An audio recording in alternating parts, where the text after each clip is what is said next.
हिंदुओं को याद दिलाते हैं कि कैसे गौ रक्षकों के छातियों पर गोलियां मारी गई थी इंदिरा गांधी जी के नेतृत्व में। आज इस मंच से हिंदुओं को याद दिलाते हैं कि कितनी बलिदानें दे करके भव्य राम मंदिर का प्राण प्रतिष्ठा हुआ। आज इस मंच से हिंदुओं को याद दिलाते हैं कि धर्म आपका रहेगा तो ही भारत देश रहेगा, आपका धर्म नहीं बचेगा तो ये भारत देश भी नहीं बचेगा। गज़वाए हिंद की तैयारी हो चुकी है, छोटा छोटा जिहाद चल रहा है, हरा झंडा तैयार हो चुका है। उस हरे झंडे पर ला इलाहा इल्लल्लाह मुहम्मद रसूलुल्लाह लिखा जा चुका है। अब हिंदुओं को तय करना है कि भगवा बचाना है, भगवे में खुद को समर्पित करना है, या नपुंसकों की तरह शीश को झुका करके झंडा दे करके मंदिरों में शंख बजाना है और अपने मंत्रों का उच्चारण करना है और निवाल चलाना है, मंदिरों में घंटियां बजानी है। क्या वो दिन दोबारा लाना है? क्या उसी दिन को दोबारा लेकर के आना है, या भगवे में, सनातन में, केरुए में, मातृभूमि के लिए खुद को मिटा देना है, खुद को समर्पित कर देना है? ये तय मुझे नहीं करना है, ये तय आपको करना है। ब्रिज की गलियां बड़ी सुंदर लगती हैं, राधे राधे बोलना बहुत अच्छा लगता है, जय श्री महाकाल का नारा अच्छा लगता है, जय श्री राम का नारा अच्छा लगता है, भव्य अयोध्या राम मंदिर में जाना अच्छा लगता है, प्रसाद खाना अच्छा लगता है, भजन सुनना अच्छा लगता है, भंडारे का भोज अच्छा लगता है। लेकिन इन सब चीजों को खत्म करने के लिए जो गठमुल्ले दौड़ रहे हैं उनको कौन पकड़ेगा? उनकी सही से कौन काटेगा? और उनको पकड़ करके ये कौन बताएगा कि अभी सनातन जिंदा है?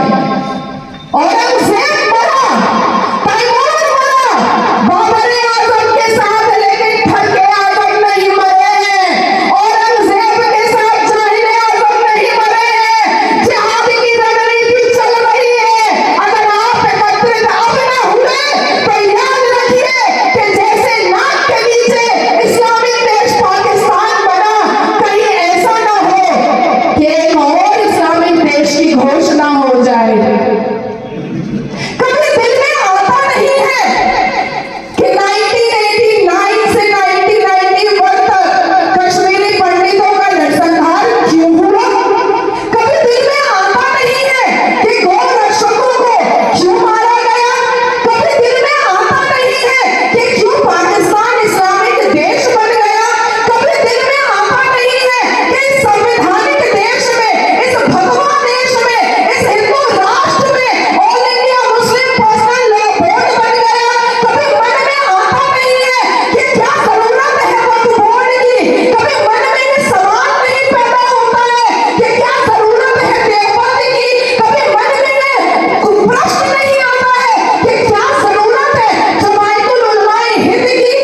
बांसुरी।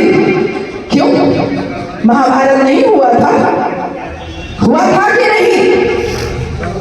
हुआ था ना? आपने हनुमान जी से क्या सीखा?